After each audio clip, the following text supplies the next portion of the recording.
Pesugihan berkencan dengan Nyi Puspo Cempoko demi mendapat kekayaan. Sebelum menyimak kisahnya, bagi Anda yang tidak ingin ketinggalan dengan video-video terbaru selanjutnya, bila belum subscribe silahkan klik tombol subscribe dan nyalakan loncengnya. Wajah Kosim terlihat sedih sebagaimana anak kucing yang kehilangan induknya. Ki Joko hanya menyimak apa yang dituturkan oleh pasiennya ini. Aku kepengen kawin sama Nyai Puspo Cempoko, Kosim dengan mantap. Kosim nekat pergi menemui Ki Joko karena tidak memiliki jalan lain. Dalam 7 bulan terakhir, toko barang elektronik miliknya sepi pengunjung. Hal ini tentu saja mempengaruhi pendapatannya yang kemudian berimbas kepada upah 10 orang pegawainya. Kosim tak kuasa memecat karyawan-karyawan yang memiliki etos kerja serta dedikasi itu, terkhusus Santi, karyawan perempuan satu-satunya. Kosim tak kuasa memecat Santi bukan hanya karena Sari Santi dan cekatan dalam piawai mengatur kasir dan keuangan. Diam-diam, Kosim berharap hubungannya dengan Santi lebih dari sekedar bos dengan pegawai. Kosim juga tak ingin memikul rasa malu yang mungkin bisa saja harus dibawa hingga ke liang kubur.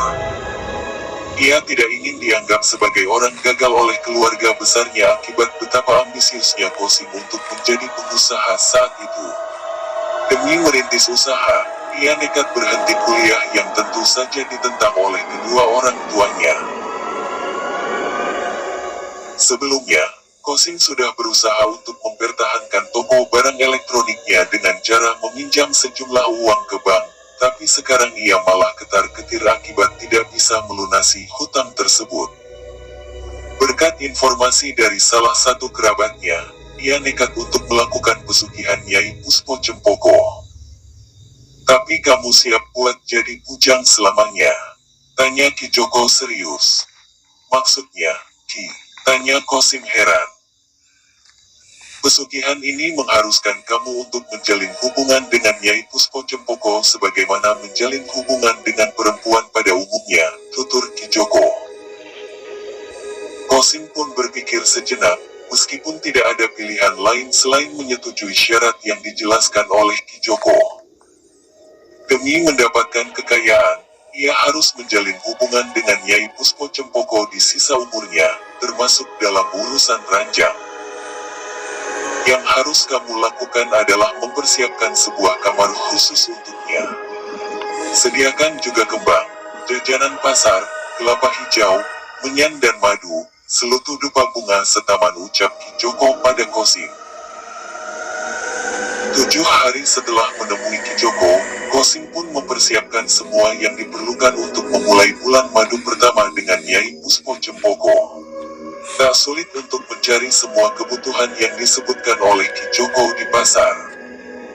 Adapun Kosim mempergunakan kamar kosong yang ada di belakang tokonya sebagai tempat untuk mereka bertemu dengan Nyi Puspo. Malam Jumat Kliwon, Kosim pun sudah duduk di tepian ranjang. Kamar tersebut sudah rapi, dipenuhi wangi kembang, dan diselimuti oleh temaram cahaya lilin dengan lampu berwarna merah terkesan gelap. Suasana yang mendatangkan kesan romantis dan serem juga itu tetap saja tak menghilangkan rasa takut Tejo karena sebentar lagi ia harus melepas keperjakaannya dengan makhluk Nyi Puspo Cempoko yang sangat cantik katanya. Ia sudah siap atas apa yang terjadi malam ini, kata Kosim, namun pikirannya tetap saja tidak beranjak dari Santi. Sejujurnya ia begitu sangat menyayangi Santi, hanya saja jatuh miskin dan rusaknya harga diri merupakan hal-hal yang lebih mengerikan untuk saat ini. Saat sedang memikirkan Santi, tiba-tiba saja kasur menjadi terasa lebih berat seakan-akan ada orang lain yang naik ke atasnya. Kosim pun menarik nafas dalam-dalam, sambil membuangnya perlahan. Kosim sangat ketakutan dan bergenetar keringat dingin seluruh tubuhnya lalu memberanikan diri untuk membalikan badan. Kosim pun pikir Nyai Puspo Cempoko memiliki wujud seperti nenek-nenek serem dan mengerikan atau seperti kuntilanak, tapi yang ada di hadapannya adalah seorang wanita cantik seksi kulitnya mulus wangi yang berbaring dengan tatapan menggoda. Kosim pun tidak pernah melihat perempuan secantik ini di dalam hidupnya. Perasaan campur aduk yang bergejolak di dalam diri Kosim ketika melihat Nyi Puspo Cempoko meluruhkan semua masalah yang ada di pikirannya, termasuk Sensanti yang ia pikirkan beberapa detik sebelumnya. Nyai Puspo Cempoko tidak berkata apapun, begitu pun Kosim. Kosim mendekati siluman cantik itu pelan-pelan, lalu melakukan apa yang harus dilakukan demi mendapatkan kekayaan. Ritual gaib yang diperintahkan oleh Ki Joko membuahkan hasil. Selepas kencan pertama, pelanggan tiba-tiba toko elektroniknya hampir setiap hari dipenuhi pelanggan. Bisnis berjalan lebih baik dari sebelumnya sehingga Kosim tak perlu memecat karyawan-karyawannya. Kosim pun mendapatkan bukti yang nyata dari pesugihan itu sehingga membuatnya menjadi semakin rajin bahkan menikmati setiap waktu kencannya dengan Nyai Puspo Cempoko. Maka dari itu Kosim selalu pulang lebih larut agar bisa bertemu dengan kekasih beda alamnya itu. Malam itu, hanya ada Kosim dan Santi. Santi baru saja merapikan pembukaan dan uang yang semakin banyak dan Kosim pun sedang mengambil nafas setelah merapikan barang-barang baru. Santi berhubung sudah larut, kamu pulang sama saya aja ya. Kebetulan aku malam ini lewat daerah rumah kamu. Oke, bos, jawab Santi. Baru saja mereka mengenakan jaket dan menenteng tas masing-masing, hujan deras turun tanpa aba-aba. Santi dan Kosim pun mengisi waktu menunggu dengan membicarakan berbagai macam hal mulai dari urusan kerjaan, hingga berita-berita yang sedang heboh di masyarakat saat ini masalah kasus Sambo. Mereka menikmati setiap bahasan yang dilontarkan. Sesekali keduanya tertawa-tawa kecil meskipun pada akhirnya mereka terdampar pada keheningan masing-masing saat kehabisan bahan percakapan. Santion hanya memainkan handphone melihat Facebook selulernya dengan jari yang terus bergerak pada layar. Kosim pun diam-diam memperhatikan Santi yang sedang fokus, dan sesekali tertawa kecil. Santi terlihat lebih cantik malam itu. Karenanya jantung Kosim pun berdegup lebih cepat seperti beneran ngobrang kaya lagu Ahmadani. Ia tak kuasa untuk menahan perasaan yang selama ini ia pendam. San, ujar Kosim, saya mau ngomong sesuatu sama kamu. Apa, bos Kosim? Sanyi mengalihkan pandangannya dari telepon ke wajah bos Kosim. Tatapan mata Santi membuat bos Kosim semakin tidak karuan.